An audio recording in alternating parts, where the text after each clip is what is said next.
Olá, eu sou o Luiz Otávio Siqueira do canal Fisiologia 3D e sejam bem-vindos ao vídeo de pressão parcial dos gases ar rarefeito. Nós vamos ver nesse vídeo o que significa esse termo ar rarefeito. Normalmente a gente escuta ar rarefeito quando a reportagem mostra pessoas que moram a grandes altitudes. Na América do Sul, nós temos uma região em especial, a região dos Andes, onde há cidades ou até mesmo pequenas comunidades que vivem a 3, 4, 5 mil metros de altitude em relação ao nível do mar. Essas pessoas possuem modificações anatômicas e fisiológicas para uma melhor adaptação a esse ambiente com ar rarefeito. Vamos ver quais são essas modificações anatômicas e fisiológicas que essas pessoas apresentam. Uma modificação anatômica seria o aumento do tamanho do tórax em relação ao corpo. Normalmente essas pessoas apresentam um grande tórax e uma massa corpórea pequena. Esse grande tórax vai permitir uma melhor função pulmonar. Uma outra adaptação seria o lado direito do coração é expandido. E qual seria a importância de ter um lado direito do coração expandido?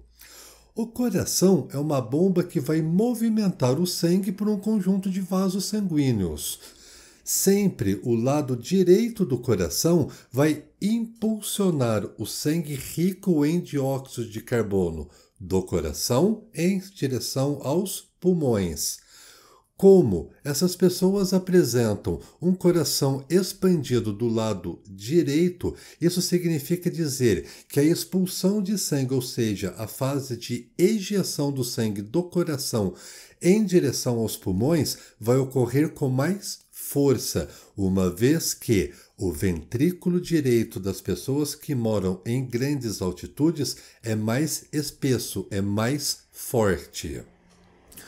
Uma outra modificação seria uma maior quantidade de hemoglobina.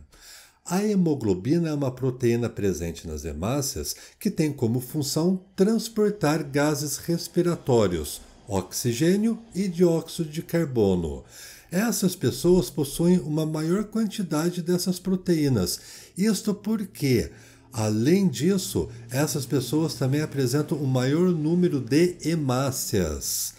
As hemácias nas pessoas que vivem em torno do nível do mar são menos numerosas em relação às pessoas que vivem em grandes altitudes. Vamos ver um exemplo. Normalmente, as pessoas que vivem ao nível do mar apresentam um número de 4,5 milhões a 5,5 milhões de hemácias por milímetro cúbico de sangue. Já essas pessoas que vivem em altitudes apresentam de 5,5 milhões a 6,5 milhões de hemácias por milímetro cúbico de sangue. Então veja que essas pessoas que moram em altitudes apresentam mais hemácias em relação a nós que vivemos ao nível do mar ou próximo ao nível do mar. Um outro detalhe é que o transporte de oxigênio para os tecidos é mais eficaz nessas pessoas que vivem em grandes altitudes. Essas são algumas modificações anatômicas e fisiológicas que são encontradas naturalmente nessas pessoas. Isso vai garantir uma maior aclimatação desses indivíduos em grandes altitudes. Visto isso, nós podemos ver que a imprensa esportiva especializada sempre discute todos os anos sobre a possibilidade ou o impedimento de termos jogos em grandes altitudes. Isso porque regiões da Bolívia e regiões do Peru apresentam cidades em grandes altitudes.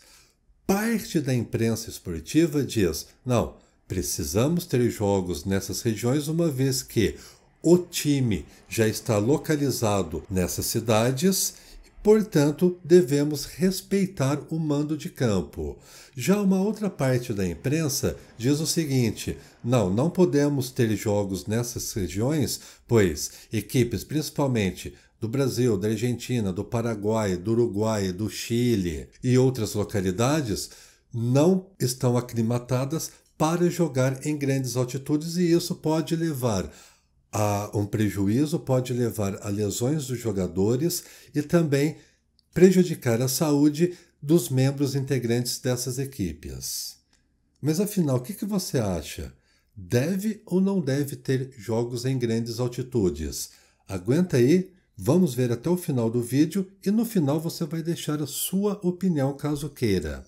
Coloquei para vocês a título de exemplo algumas grandes altitudes que equipes vão jogar na Libertadores. Por exemplo, o The Strongest e o Bolívar, ambos times bolivianos, jogam a uma altitude de 3.637 metros. Uma outra equipe, o Binacional do Peru, joga a uma altitude de 3.825 metros. Já o Real Potosí, outro time boliviano, joga a 3.967 metros de altitude. E o Always Red, também da Bolívia, joga a 4.090 metros de altitude. Isto é muito alto, principalmente para as equipes que não estão aclimatadas a essas grandes altitudes. Vamos ver agora como é composto o ar atmosférico para que nós possamos entender por que a variação de altitude interfere na nossa capacidade pulmonar. O ar atmosférico é formado por uma série de gases. O gás mais presente no ar atmosférico seria o gás nitrogênio, que participa com 78% da composição de todo o ar. Logo em seguida vem o oxigênio, com aproximadamente 21%. O dióxido de carbono, um outro gás presente na composição do ar atmosférico, apresenta apenas 0,04% da composição total do ar e o vapor de água apresenta aproximadamente 0,46%. É bom lembrar que esses valores não são absolutos. Esses valores podem modificar em determinadas circunstâncias. Por exemplo, em regiões áridas, como um ambiente desértico, obviamente o vapor de água vai ser menor. Já em regiões poluídas, como algumas grandes cidades da China e da Índia, o teor de dióxido de carbono vai ser maior. Além disso, esse dióxido de carbono pode aumentar em regiões de queimadas, próximos a carvoarias e também na região em volta de grandes indústrias que não possuem filtros para filtrar o dióxido de carbono que está sendo emanado pelas chaminés. Mas nós vamos levar em consideração esses valores da composição do ar atmosférico. Segundo a lei de Dalton, a pressão total de uma mistura gasosa é igual à somatória de cada gás independente na mistura. Na composição do ar atmosférico, nós vimos 4 principais gases: o nitrogênio, o oxigênio, o dióxido de carbono e também o vapor de água. Cada um desses gases vai exercer uma pressão, uma força individual, e a somatória dessas forças vai mostrar a pressão total de uma mistura gasosa. Vamos ver como isso ocorre. Considerando a pressão atmosférica ao nível do mar, esta pressão é de aproximadamente 760 milímetros de mercúrio. Vejamos, numa pressão atmosférica ao nível do mar de 760 milímetros de mercúrio, acabamos de ver que 78% da mistura gasosa é formada por nitrogênio. Portanto, se eu multiplicar 0,78 por 760 milímetros de mercúrio, nós vamos ver que a pressão parcial do nitrogênio é de 593 milímetros de mercúrio. E isso nós vamos poder obter os resultados para cada um dos gases individualmente. Vejamos. O oxigênio participa de 21% da mistura total do ar atmosférico. Novamente, se eu multiplicar 0,21 por 760, que é a pressão atmosférica total, ao nível do mar, nós vamos ver agora que a pressão parcial do oxigênio é de 159 milímetros de mercúrio ao nível do mar. O mesmo a gente pode fazer para o dióxido de carbono. Ao nível do mar, com uma pressão atmosférica de 760 milímetros de mercúrio, a pressão parcial de dióxido de carbono é de 0,3 milímetros de mercúrio. E, por fim, a pressão parcial do vapor de água a uma pressão atmosférica de 760 milímetros de mercúrio ao nível do mar é de 3,5 milímetros de mercúrio. Este é o valor da pressão parcial da água. Agora veja bem, se você somar todos esses valores, você vai ver que os valores obtidos serão ligeiramente inferior à pressão atmosférica total de 760 milímetros de mercúrio. Isso está ocorrendo por quê? Esses são os principais gases que nós encontramos na atmosfera. Porém, há outros gases. Esses outros gases estão dispostos apenas em traços, ou seja, pouquíssimo. Por causa desse motivo, nós não vamos considerar os outros gases que compõem toda a nossa atmosfera. Agora vejamos como as pressões parciais dos gases influem na nossa respiração ao nível do mar. Sabemos, portanto, que a pressão atmosférica ao nível do mar é de 760 milímetros de mercúrio e a pressão parcial de oxigênio ao nível do mar é de 159 milímetros de mercúrio. O que nós sabemos? A pressão parcial de oxigênio alveolar é de 104 milímetros de mercúrio. Veja que essa pressão é ligeiramente inferior em relação à pressão parcial de oxigênio da atmosfera. Sabemos também que a pressão parcial de oxigênio no capilar arterial é em torno de 40 de mercúrio. Por que é importante saber esses valores? Isso é importante, pois ocorrerá o processo de difusão. A difusão vai fazer com que o oxigênio passe da região de maior para a região de menor concentração. Ou seja, no nosso exemplo, o oxigênio presente no interior dos alvéolos sai dos alvéolos e vai em direção aos capilares. Chegando agora aos capilares, o que vai acontecer? A pressão na extremidade venosa de um capilar vai ser igualada em relação à pressão alveolar. Isso porque o gás oxigênio está difundindo do interior dos pulmões para o interior dos capilares. Esse gás oxigênio agora vai combinar com a hemoglobina presente no interior das hemácias e essas hemácias vão ganhar o circuito circulatório.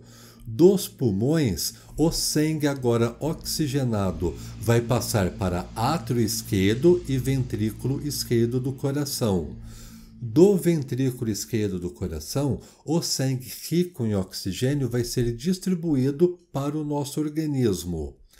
No nosso organismo, o oxigênio vai deixar as hemácias, deixa a circulação e entra no interior das células.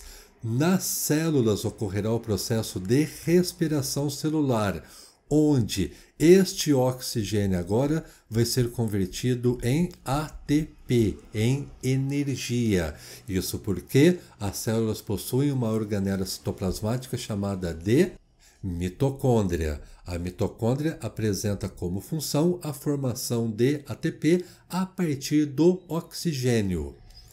E a mitocôndria, após produzir o oxigênio, vai liberar dióxido de carbono para a corrente sanguínea.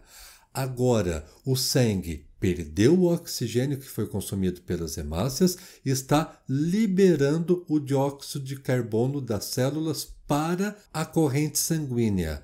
Este sangue, agora rico em dióxido de carbono, vai ser direcionado para o coração. No coração, o sangue rico em dióxido de carbono vai atingir átrio direito e também ventrículo direito.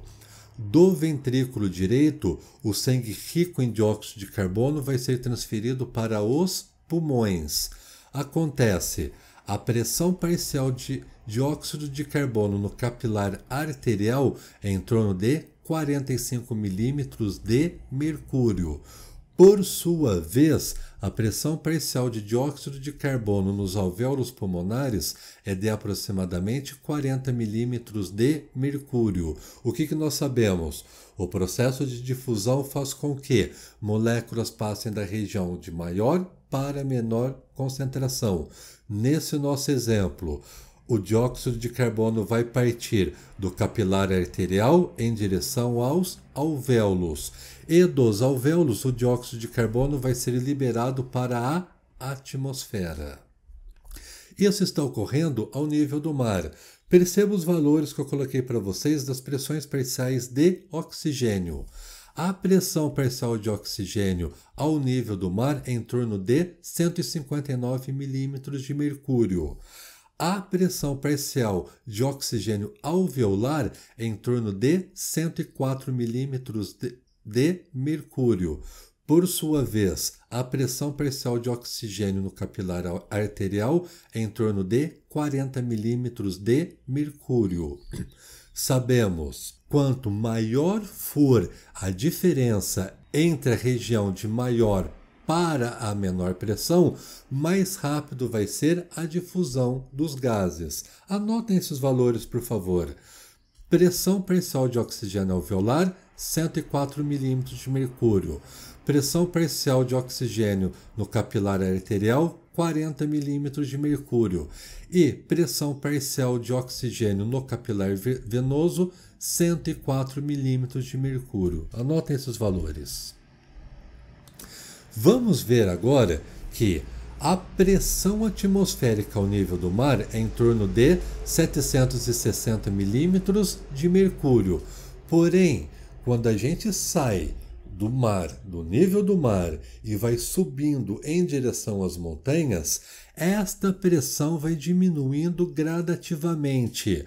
Coloquei para vocês que em um determinado ponto, a pressão atmosférica nas montanhas com uma altitude de 6.000 metros de altura é em torno de 349 milímetros de mercúrio. Perceba que a pressão vai diminuindo à medida que nós vamos escalando altitudes cada vez maiores. Nesta condição, vai ocorrer que em uma altitude de 6.000 metros de altura, com uma pressão atmosférica de 349 milímetros de mercúrio, as pressões parciais dos gases também vão diminuir. O que nós aprendemos?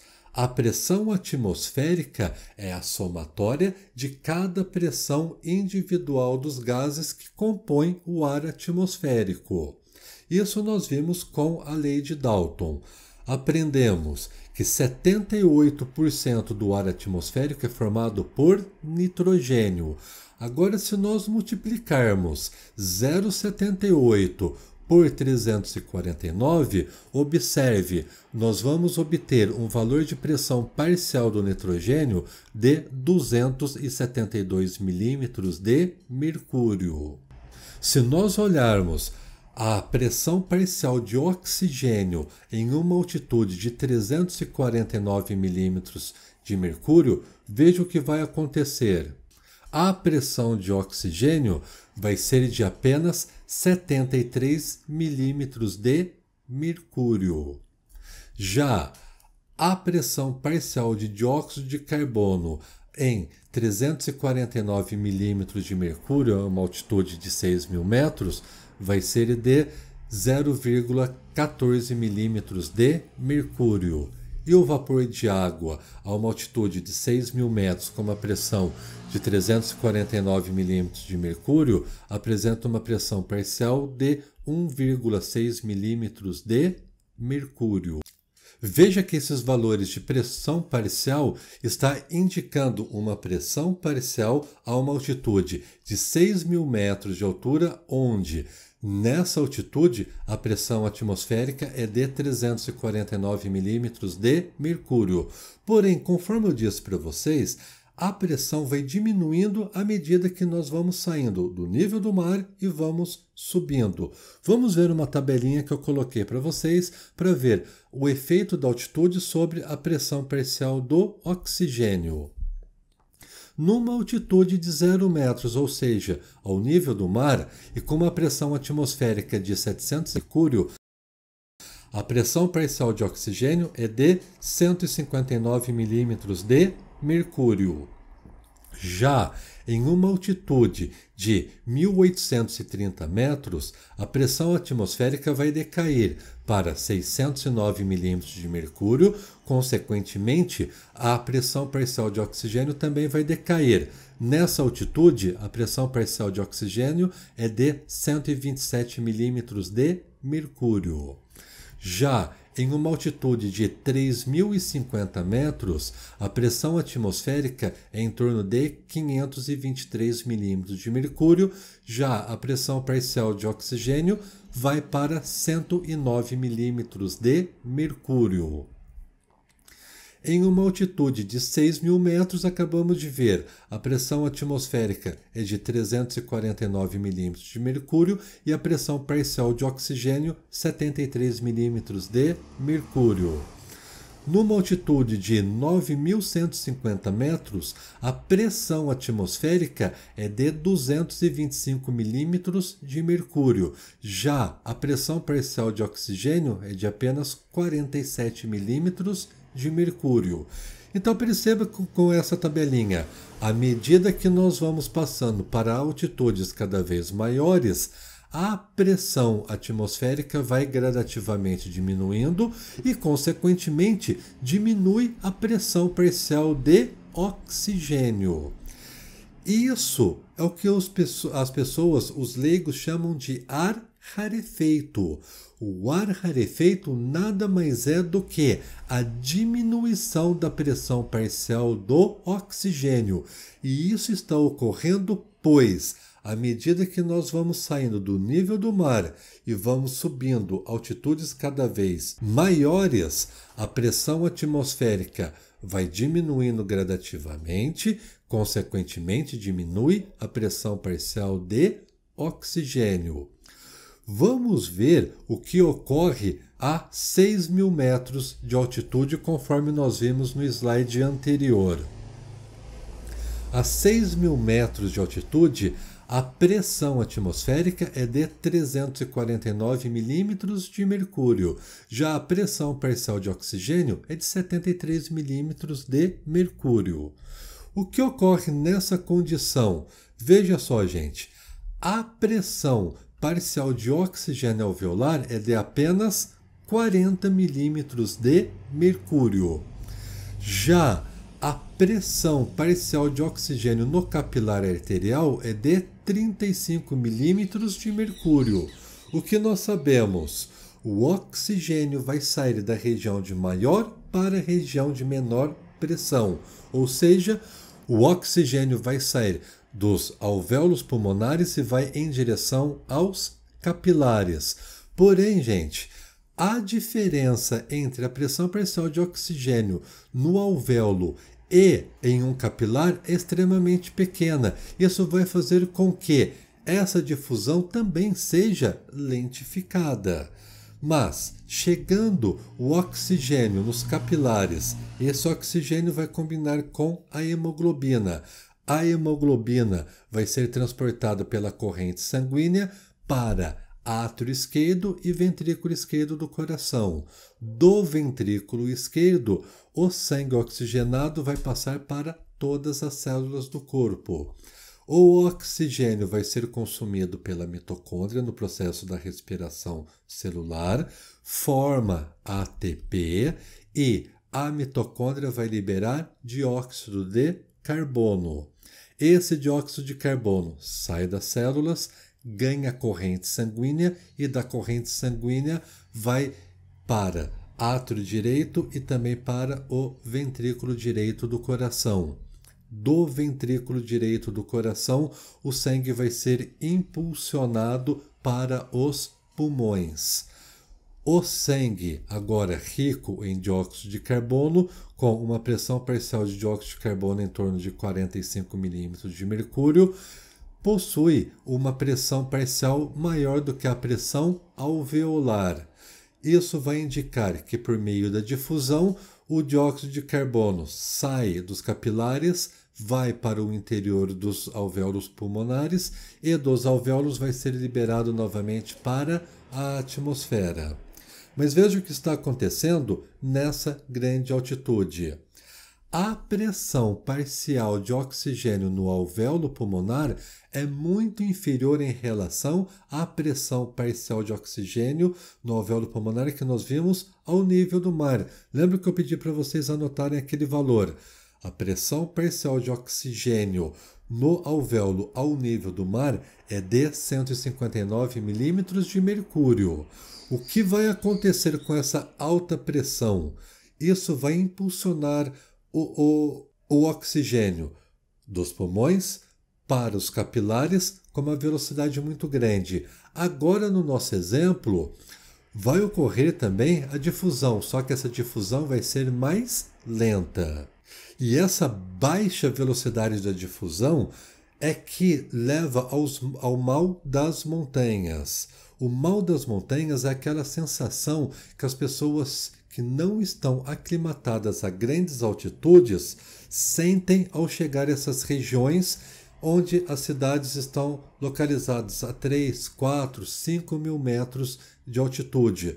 A pessoa vai sentir fadiga, falta de ar, sonolência, às vezes pode sentir até insônia, dor de cabeça, sensação de boca seca. Este é o mal das montanhas. As pessoas que não estão aclimatadas podem passar mal quando chegam a grandes altitudes. E lembra que eu falei para vocês, uma ala da imprensa esportiva defende a prática de futebol em cidades onde estão os times localizados em grandes altitudes. Já uma outra ala da imprensa esportiva defende que as práticas esportivas, em especial futebol, não pode ser jogado por equipes que não estão aclimatadas nessas grandes altitudes. Vendo agora o que você acabou de aprender a respeito das adaptações anatômicas e fisiológicas das pessoas que moram em grandes altitudes e como uma baixa pressão de oxigênio atmosférico influencia a nossa capacidade de levar o oxigênio para a corrente sanguínea, você é a favor ou é contra a prática de futebol por equipes do Brasil, do Chile, do Paraguai, do Uruguai, da Argentina, equipes que não estão aclimatadas a um ambiente de grande altitude? Deixe o seu comentário no final desse vídeo, por favor. Pessoal, a respeito das pressões parciais dos gases, essas eram as informações que eu gostaria de passar para vocês. Espero que vocês tenham gostado. Se chegou até aqui, não esqueça de deixar aquele like. Se não for inscrito, se inscreva no canal e nos vemos em breve. Até mais!